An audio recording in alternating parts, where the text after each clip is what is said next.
Assalamualaikum warahmatullahi wabarakatuh.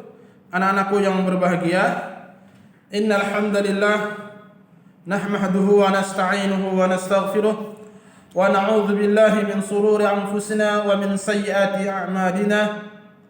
May yahdihillahu fala mudilla lahu wa may yudlil fala hadiya lahu. Ashhadu an la ilaha illallah wahdahu la syarika lahu wa ashhadu anna Muhammadan abduhu wa rasuluh.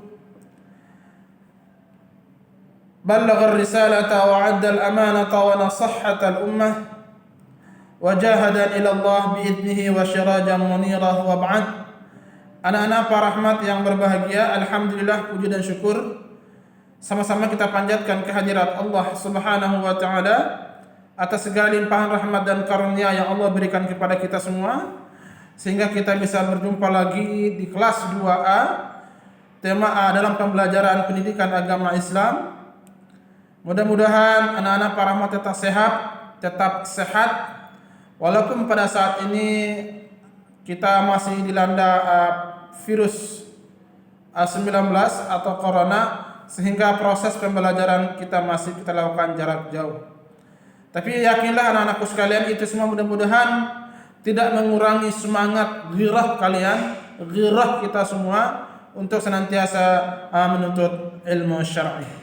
Salawat dan salam mudah-mudahan tetap tercurahkan kepada junjungan baginda Nabi sallallahu alaihi wasallam beserta dengan para keluarga beliau, para sahabat, para tabi'in, tabi'ut tabi'in, dan orang-orang yang selalu senantiasa istiqamah mengikuti ajaran Nabi sallallahu alaihi wasallam.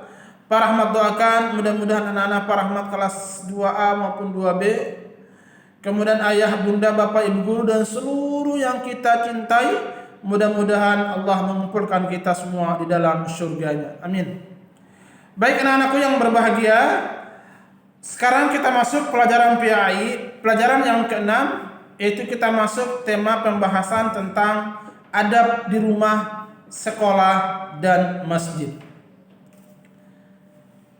Anak-anakku sekalian, sebagaimana pelajaran-pelajaran yang lalu sudah dijelaskan baik Pak Rahmat ataupun Bapak Ibu guru yang lain berkaitan dengan adab di rumah, terlebih juga adab di masjid. Nah, adab di masjid sering dinasihatkan, sering disampaikan oleh Bapak guru, Ibu guru, Bapak kepala sekolah untuk kita selalu senantiasa menjaga ketertiban di masjid. Kenapa demikian? Karena seorang muslim harus memiliki adab yang baik dimanapun dia berada. Ya, seorang muslim harus memiliki adab yang baik, akhlak yang baik dimanapun dia berada. Terutama ketika di rumah, kemudian di sekolah, terlebih lagi di masjid. Nah, tiga kondisi, tiga keadaan seperti ini, setiap muslim harus patuh dan taat dan tahu tentang adab-adab di rumah, sekolah, dan juga masjid. Kalau bagi yang sudah kerja, mungkin di tempat kerja dan lain-lain. Adab di rumah, perhatikan anak-anakku sekalian. Adab di rumah yang pertama, poin yang pertama adalah harus taat dan patuh terhadap perintah orang tua. Pak Rahmat ulangi, harus taat dan patuh terhadap perintah orang tua.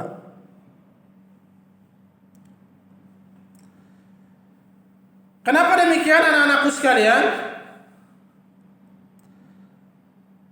Kemurkaan Allah terletak juga pada kemurkaan orang tua, dan keridhaan Allah juga terletak pada keridhaan orang tua. Selama perintah orang tua itu merupakan kebaikan buat kita dan untuk orang lain, maka kita wajib mentaati.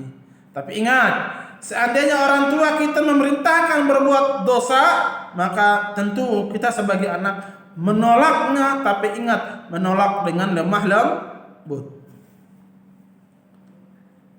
Ridha Rabb fi ridhal walidain wa sukhtur Rabb fi sukhtihima. Keridhaan Allah terletak pada keridhaan orang tua. Kemurkaan Allah juga terletak pada kemurkaan orang tua.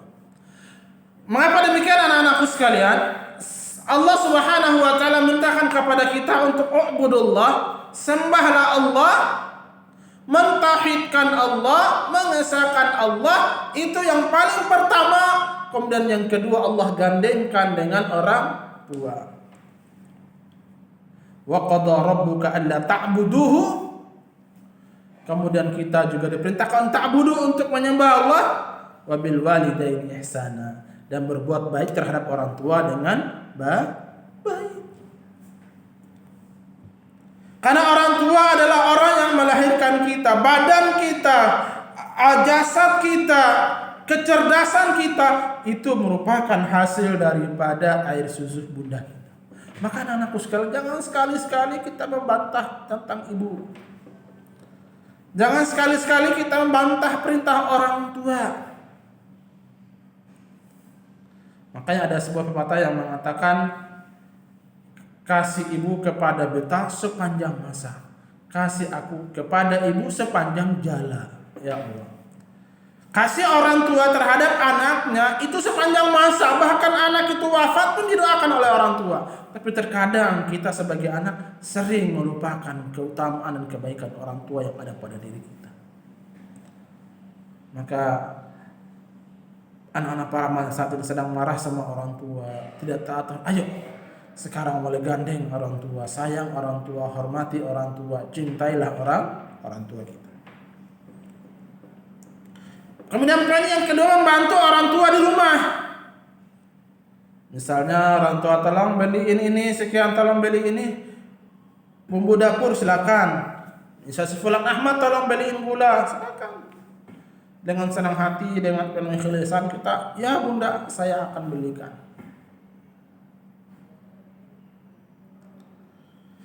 Kemudian yang ketiga, menjaga suasana rumah dengan cara memperbanyak ibadah. Nah ini, terkadang rumah kita itu seperti kuburan, tidak pernah sholat di rumah, tidak pernah dibacakan Quran di rumah. Maka Nabi mengingatkan kepada kita dalam sebuah hadis, la taj'alu buyutakum maqabir. Jangan jadikan rumah-rumah kita seperti tempat makam. Baik untuk anak Pak Rahmat yang perempuan, yang putri, yang akhwat, melaksanakan ibadah sholat wajib utamanya di rumah. Hidupkan rumah, bacakan Quran, supaya syaitan-syaitan yang penghuni rumah tersebut akan hilang dan tidak mengganggu orang-orang yang saat sedang melaksanakan ibadah atau tidak merasuki saudara-saudara kita yang lain. Kenapa? Karena rumah tidak pernah dibacakan Al-Qur'an.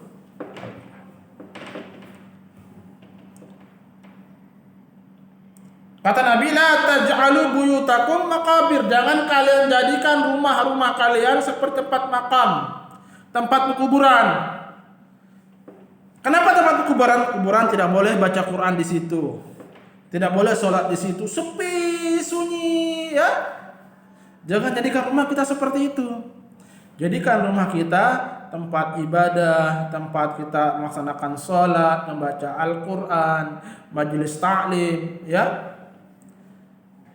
Pelajaran-pelajaran di rosa yang lain, sehingga rumah kita penuh dengan para malaikat yang mendoakan kita. Kemudian yang keempat, merawat dan membersihkan bagian dalam dan luar rumah serta merapikannya. Rumah kita di luar rapi, bersih dari sampah, di dalam juga dipel, itu akan membuat kita menjadi orang yang betah di rumah.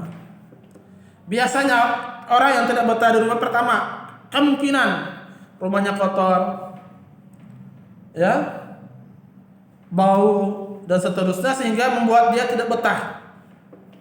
Nah, kalau rumah kita bersih, rapi, nyaman, maka membuat kita makin betah di rumah. Kemudian yang kelima, bila keluar rumah minta izin pada orang tua. Ayah, bunda, saya mau ke depan dulu ya, main ke rumah teman yang samping situ ya bunda. Oh boleh, silakan. Izin sama bunda. Supaya apa? Bunda tahu kemana yang kau pergi. Tapi ada anak yang main tidak bilang-bilang, tiba-tiba ngelonong aja main jauh. Bunda mau cari, tolong beliin, cari anaknya tidak ketemu. Ini akan menyusahkan orang tua. Apalagi mainnya tidak pulang-pulang, diketemu ternyata mudah-mudahan tidak terjadi penculikan orang. Pak Rahmat doakan mudah tidak terjadi dengan anak-anak Pak Rahmat di sekolah SD Ikhtiar Syafi'i dan seluruh umat Islam. Jadi gitu anak-anakku sekalian, keluar rumah kemanapun kita pergi hendaknya minta izin bunda, pergi belajar minta izin cium tangan bunda, mau kemanapun tetap kita harus minta izin sama orang tua, sehingga tidak membuat orang tua kita menjadi khawatir. Kemudian yang keenam, bila masuk rumah hendaknya beri salam lalu membaca Bismillahi walajna wa bismillahi kharajna wa 'ala Allahi rabbina wa tawakkalna. Dengan nama Allah kami masuk dan dengan nama Allah kami keluar dan hanya kepada Allah kami berserah diri. Ya, ini doa ini harus senantiasa kita bacakan, atau mungkin dalam hadis riwayat yang lain bismillahi tawakkaltu 'ala Allahi la haula wala quwata illa billah dan seterusnya. Kemudian yang kedua, tidak boleh masuk rumah orang lain kecuali seizin yang punya rumah.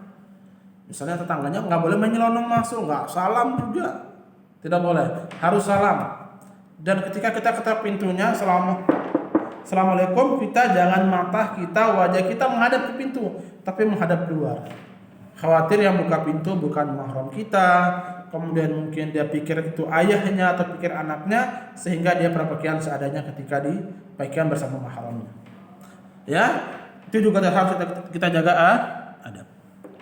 Kemudian boleh mencium tangan kedua orang tua ketika hendak atau akan datang, hendak pergi atau akan datang.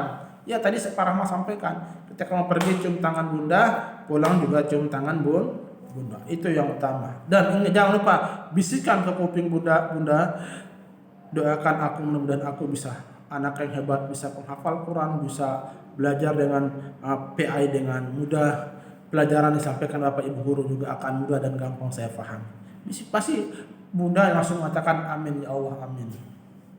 Bisikan ke kuping bunda.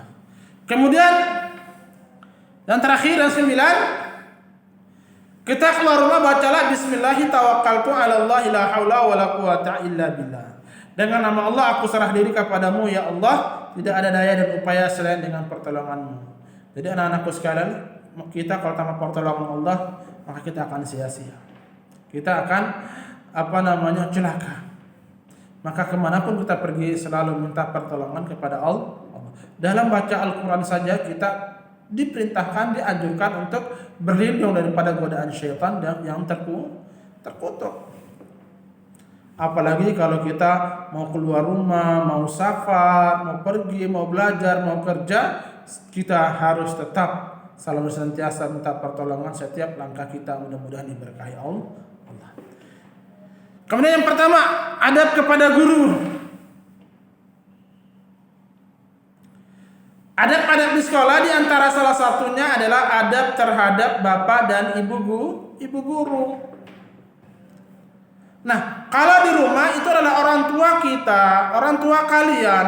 Sementara di sekolah, bapak dan ibu guru adalah orang tua kalian di sekolah. Maka mereka harus dihormati dan ditaati perintahnya selama perintah itu baik. Kan tidak semua guru itu menyampaikan, misalnya kayak di sekolah-sekolah yang lain disuruh perintah menyanyi, ya itu jangan. Tapi insya Allah di sekolah kita SD Ikhtiar Syafi'i sangat memperhatikan tentang adab-adab baik terhadap sikap, yang mudah-mudahan itu merupakan sebuah kebahagiaan, kemuliaan bagi anak-anak Pak Rahmat yang belajar di sekolah Islam yang paham tentang sunnah. Karena guru adalah orang yang sangat berjasa, maka dari itu kita harus menghormati guru. Guru adalah orang yang sangat berjasa terhadap kita. Pak Rahmat sekarang ini karena berkat guru. Berkat Pak Ustadz Pak Rahmat dulu di pondok, di sekolah, berkat mereka sehingga Pak Rahmat juga bisa mengikuti jejak langkah mereka untuk meneruskan dakwah. Maka anak-anakku sekalian harus menghormati guru, ta'zim terhadap bapak dan ibu guru. Karena mereka sudah sangat berjasa terhadap proses pendidikan Maka akrim ustadzak, hormatilah gurumu. Akrim ustadzaka, hormatilah gurumu. Akrim ustadzaki, hormatilah gurumu. Kemudian kita juga harus menjaga adab terhadap bapak dan ibu guru. Pertama, mengucap salam kepadanya. Assalamualaikum Pak Rahmat, Assalamualaikum Bu Murin, Assalamualaikum Bu Heni, Assalamualaikum Bu Ida. Seterusnya ketemu bapak ibu guru, salam dan sebut nama. Assalamualaikum Bu Guru, Assalamualaikum Pak Guru. Ya, harus kita ucapkan salam. Kemudian bersalaman ketika bertemu dengannya. Tentunya kalau yang perempuan akhwat ya sama akhwat, kalau ikhwan ya sama ikhwan.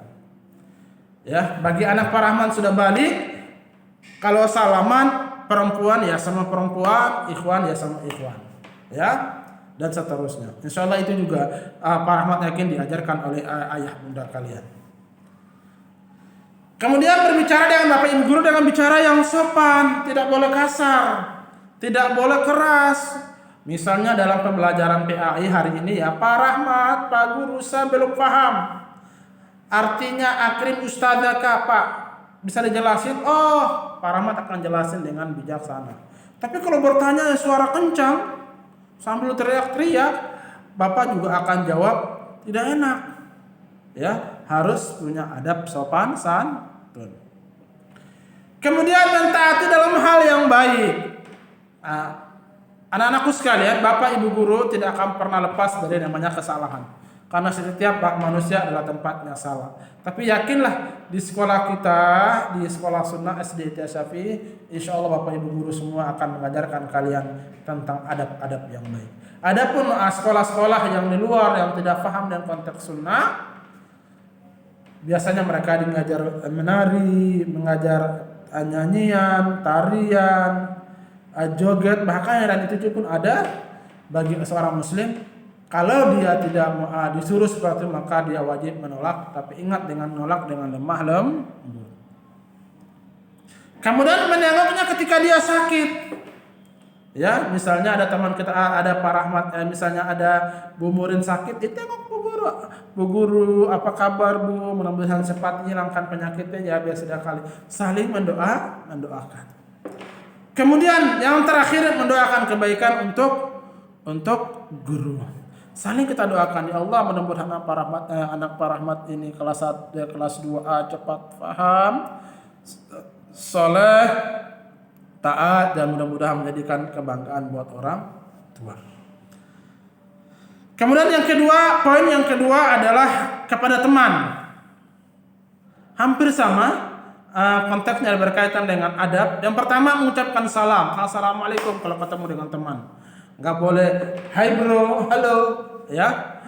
Kita harus mengucapkan salam karena assalamualaikum itulah ajaran yang terbaik yang diajarkan oleh baginda Rasulullah sallallahu alaihi wasallam. Kemudian bersalaman ketika bertemu dengannya. Kalau ikhwan ya dengan ikhwan, akhwat ya dengan akhwat.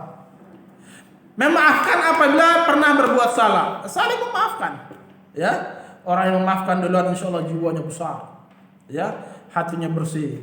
Ya, kebaikan-kebaikan akan mudah masuk ke dalam, tersirat dalam hatinya daripada orang yang tidak mau memaafkan orang karena hatinya makin keras.